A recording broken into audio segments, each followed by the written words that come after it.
Gaby and I'm a smallholder from Whitwell. Hi, I'm Caroline. I'm a dog trainer from Chesterfield. Sheep worrying isn't just the act of attacking a sheep, it's the stalking of the sheep, it's the chase, and it's the worry, Joe, in the name, it's the worry of the sheep, of the dog being too close, too loud, too barky, too jumpy, everything around sheep. So it's a case of keeping your dog calm, keeping your dog engaged with you, with your high value treats, working with good eye contact with your dog. Put them on a short lead while you're passing through the livestock. Once you get through the livestock, if they're good recalls, take them off or put them on a long line. Long lines are brilliant to let them all have a sniff around, a play, but you're still in control of your dog. Is it in terms of the emotional effect on family life, things like that? I think it's really hard because you don't always find out about an attack initially. So you might actually go to check on your animals and find that one of them's been injured or has been killed, and that is the most horrendous thing to come across. And it isn't just something that I would suffer, it would be everybody in the family would suffer it. And again, we know all of our sheep individually, and I'm sure I speak for many farmers who know their sheep individually. So it's like losing a member of your gang, and it is just really sad to see.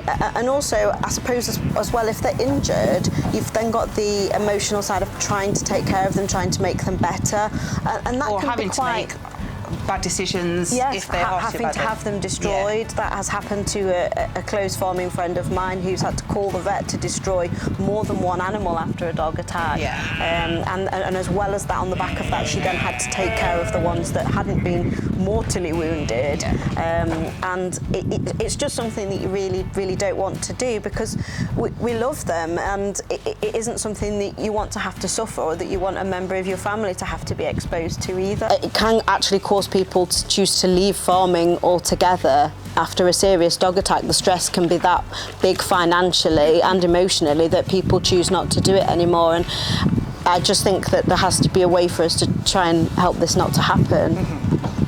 As a dog trainer, what is your response? Because I get this a lot from people who have come up here off the track saying, oh, my dog will never attack a sheep.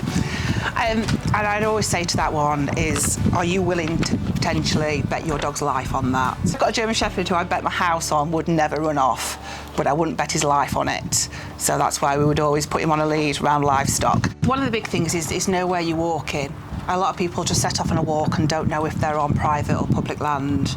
So make sure you know where you're walking, but also make sure that you're present with your dog while you're walking. So you might have taken a great picture, but you don't need to upload it onto your social media at that point. You don't need to be texting your friends. Make sure you're present with your dog. You can read their body language. You know exactly if they've spotted something, if they're going to bolt, or if you've got them on a lead, if they're going to pull you, that you might drop it. So just be really present with your dog. If you're heading out this weekend, please protect your dog, protect livestock, and keep your dog on a lead. Thank you.